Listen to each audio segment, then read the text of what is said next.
Assalamualaikum warahmatullahi wabarakatuh. Ya, selamat pagi semuanya.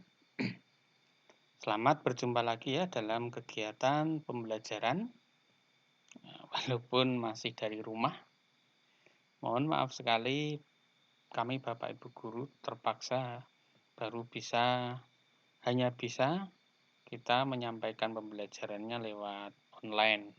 Dan Pak Eko memanfaatkan aplikasi Wekido untuk menyampaikan pembelajaran dan memantau hasil belajarmu ya. Sampai saat ini sudah hampir semuanya ya menggunakan aplikasi, hanya tiga atau 4 anak lah yang belum. Nah, Pak Eko sebetulnya selalu mencoba untuk ya memberi perhatian lebih itu. Tapi ya mungkin ada beberapa kendala, tapi tetap Pak Eko tunggu sampai semuanya bisa memanfaatkan aplikasi Wekido. Baik ya, hari ini kita akan belajar pembelajaran di tema 7. Namun sebelumnya Pak Eko selalu mengingatkan kita untuk selalu mematuhi 5M. Nah, memakai masker, mencuci tangan, menjaga jarak, kemudian menjauhi kerumunan, membatasi mobilitas atau pergerakan, dan interaksi sosial. Jadi sebisa mungkin kita menjaga diri kita agar terhindar, karena virus ini sangat berbahaya apabila sampai menular kepada orang yang sudah menderita penyakit gitu ya. Jangan sampai kita tertular dan menularkan gitu ya. Paling penting itu kita tidak tertular dan juga tidak menularkan virus corona. Baik, Pak Eko akan lanjutkan materi ya. Seperti biasa, kita masih di tema 7 kepemimpinan. Tujuan dan pembelajaran kita yaitu masih sama, menyusun teks pidato sesuai dengan struktur pidato itu ya.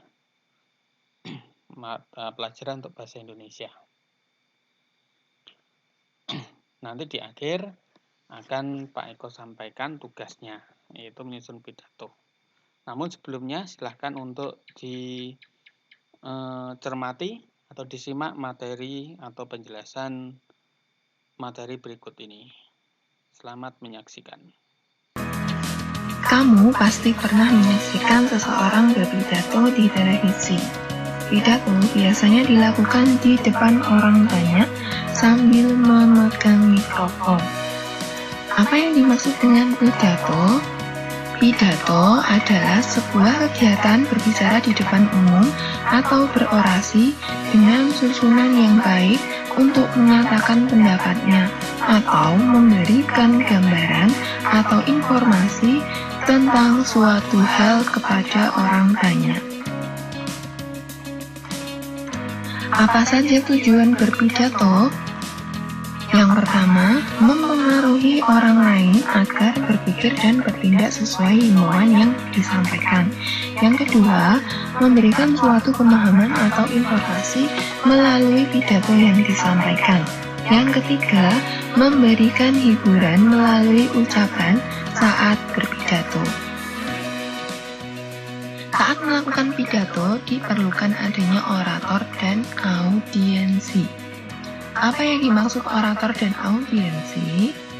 Orator itu adalah orang yang ahli berpidato, sedangkan audiensi adalah orang yang mendengarkan orator berpidato. Sebelum memberikan pidato di depan umum, orator biasanya melakukan persiapan. Orator dapat menulis naskah berdasarkan tema yang akan dibicarakan. Tema itu adalah pokok pembicaraan yang akan dibahas saat pidato berlangsung. Tema pidato dapat ditentukan sesuai bidang kehidupan, seperti tema kesehatan, pendidikan, kebersihan, kepedulian, dan kepemimpinan. Saat kita akan melakukan pidato, ada hal-hal yang perlu diperhatikan, yaitu yang pertama, kejelasan pengucapan kata saat berpidato. Yang kedua, keras lembutnya suara saat berpidato. Yang ketiga, penggunaan kalimat yang santun dan tidak menyinggung saat berpidato. Struktur atau bagian teks pidato. Suatu teks pidato yang baik harus memuat hal-hal pokok berikut ini. Yang pertama, salam pembuka, berisi kalimat sapaan.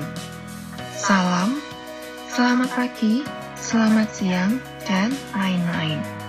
Yang kedua, pendahuluan, berisi memaparkan topik permasalahan yang akan dibahas.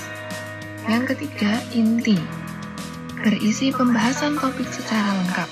Kalimat ajakan atau tujukan digunakan untuk mengajak pendengar melakukan kegiatan yang diharapkan.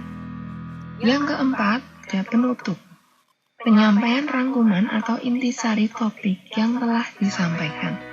Yang kelima, salam penutup, berisi kalimat salam penutup seperti terima kasih. Contoh teks pidato. Nah, ini ada salam pembuka, itu berisi Assalamualaikum warahmatullahi wabarakatuh. Selamat pagi, salam sejahtera bagi kita semua, siswa dan guru SD Negeri 1 Bandung. Kemudian ada pendahuluan. Nah, pendahuluan ini berisi kalimat pembuka dan topik yang akan dibicarakan. Yang saya hormati Ibu Kepala SD Negeri 1 Bandung, Ibu Nana Nurhanani SPD. Yang saya hormati Bapak dan Ibu Guru beserta staf SD Negeri 1 Kota Bandung, dan juga teman-teman seperjuangan saya yang saya cintai. Puji dan syukur kita panjatkan kehadirat Allah Subhanahu wa Ta'ala karena telah melimpahkan rahmat dan karunia-Nya sehingga kita dapat hadir dan berkumpul di sini. Tak lupa sholawat serta salam kita sampaikan kepada Nabi besar Nabi Muhammad SAW. Tidak lupa juga para sahabatnya serta kita umatnya di akhir zaman. Pada kesempatan kali ini, saya akan menyampaikan pidato tentang manfaat teknologi. Lalu yang ketiga ada inti atau isi pidato. Pada era ini sudah banyak teknologi canggih yang diciptakan untuk mempermudah cara hidup kita di zaman ini. Dengan kecanggihannya, kita dapat mempersingkat waktu dan mempercepat penyelesaian kerja. Namun, tetap ada yang menerima dan meresponnya secara negatif dengan berbagai alasan. Seperti dengan alasan teknologi-teknologi yang sudah ada secara tidak langsung telah menyingkirkan budaya-budaya sehari-hari yang telah ada. Hadirin sekalian, sebenarnya banyak manfaat yang telah dan akan kita dapatkan dengan menggunakan teknologi-teknologi. Sebagai contoh, kita dapat berkomunikasi dengan kerabat atau keluarga kita di tempat yang jauh dengan menggunakan telepon genggam. Kita juga dapat mempermudah hal dalam urusan rumah tangga, seperti mencuci baju dengan mesin cuci ataupun memasak nasi dengan penanak nasi listrik atau biasa disebut rice cooker. Bahkan, internet pun sudah sangat akrab dengan kehidupan sehari-hari kita. Biasanya, dimanfaatkan untuk mencari informasi atau menghilangkan penat, seperti bermain permainan yang disediakan internet. Kemudian, yang keempat, penutup. Baik buruknya teknologi itu sendiri bergantung kepada orang yang memanfaatkannya. Saya berharap kita dapat memanfaatkan teknologi itu sesuai dengan manfaat dan tujuan teknologi itu sendiri dibuat, supaya tidak terjadi penyalahgunaan yang dapat merugikan kita sendiri dan orang lain. Demikian pidato ini saya sampaikan, semoga dapat bermanfaat bagi kita semua. Mohon maaf bila ada salah kata. Atas perhatian Bapak Ibu saya ucapkan terima kasih. Kemudian yang terakhir, salam penutup. Wassalamualaikum warahmatullahi wabarakatuh. Nah, dari contoh teks pidato tersebut, kita dapat mengetahui informasi dari teks pidato, yaitu yang pertama, pembicara dalam teks pidato itu adalah salah satu siswa SD Negeri 1 Bandung. Yang kedua, audiensi atau pendengar dalam teks pidato yaitu Bapak atau Ibu guru dan siswa-siswi SD Negeri 1 Bandung. Yang ketiga, tema teks pidato yang disampaikan itu tentang teknologi. Yang keempat, tempat saat pidato disampaikan yaitu di sekolah. Yang kelima, ini pidato yang disampaikan yaitu tentang kecanggihan perkembangan teknologi telah memberi banyak manfaat untuk membantu manusia dalam kehidupan. Kita harus bijak dalam memanfaatkan teknologi agar tidak terjadi penyalahgunaan yang dapat merugikan kita sendiri dan orang lain.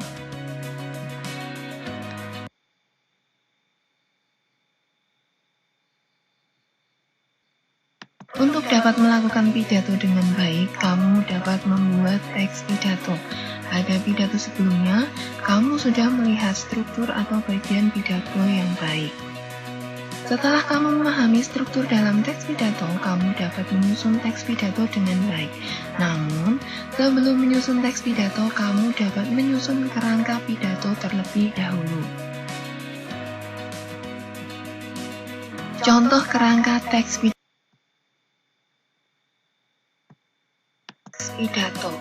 Kita perlu mengetahui langkah-langkah untuk membuat pidato yang baik dan benar. Saat menulis pidato, gunakan kalimat efektif dan kata baku agar jelas dan mudah dimengerti oleh pendengar. Berikut langkah-langkah menulis pidato. Yang pertama, memilih topik atau tema pidato. Topik atau tema hendaknya disesuaikan dengan kemampuan diri serta mempunyai arti atau kegunaan bagi pendengar. Yang kedua, mengumpulkan referensi bacaan. Bahan pidato dapat diperoleh dari pengalaman, hasil penelitian, imajinasi, buku bacaan, media massa, ataupun media elektronik. Yang ketiga, membuat kerangka pidato. Kerangka pidato perlu disusun sesuai struktur dalam pidato, seperti salam pembuka, kalimat pembuka, bagian isi, dan salam penutup. Yang keempat, merangkai pidato. Mengembangkan kerangka pidato yang telah dibuat menjadi sebuah pidato yang utuh. Perhatikan kalimat efektif saat menyusun pidato.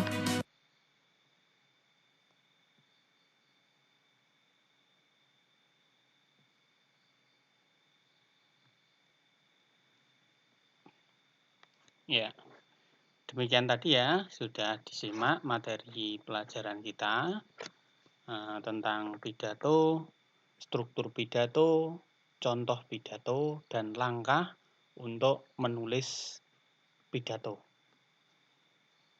Ya, sekali lagi tadi ya sudah dijelaskan materi tentang pidato, struktur pidato, contoh pidato, dan cara menulis atau langkah-langkah dalam menulis sebuah pidato. Baik, Pak Eko lanjutkan ya. Pada lembar kegiatan hari ini, silakan setelah menyimak materi pidato, sekarang buatlah naskah pidato. Ya. Nah, ini sudah biar kita tahu ya. Tema kita dampak game bagi anak. Tuh, ya. Naskah pidatonya temanya dampak game bagi anak. Materinya silakan boleh bertanya kepada orang tua atau dari media elektronik atau online, itu boleh. Kemudian dikerjakan pada lembar kertas boleh atau buku tugas ya, nanti dikumpulkan. Jangan lupa diberi nama itu ya. Kemudian yang paling penting, perhatikan struktur pidato. Jadi yang saya nilai nanti kelengkapan strukturnya. Dimulai dari salam pembuka dan yang lainnya, kemudian ada sampai salam penutup. Seperti yang ada di contoh tadi itu. Yang saya nilai itu, jadi kelengkapannya. Banyak dan tidaknya silahkan disesuaikan dengan kemampuan kamu sendiri. Ya. Pak Eko tidak mengharuskan harus berapa lembar, ya tidak. Yang penting kelengkapan susunan atau struktur dari pidato. Jelas ya? Silahkan nanti bisa diputar ulang videonya. Tuh. Baik, demikian presentasi dari Pak Eko, materi pelajaran, penyampaian materi dari Pak Eko. Terima kasih, selamat belajar. Wassalamualaikum warahmatullahi wabarakatuh.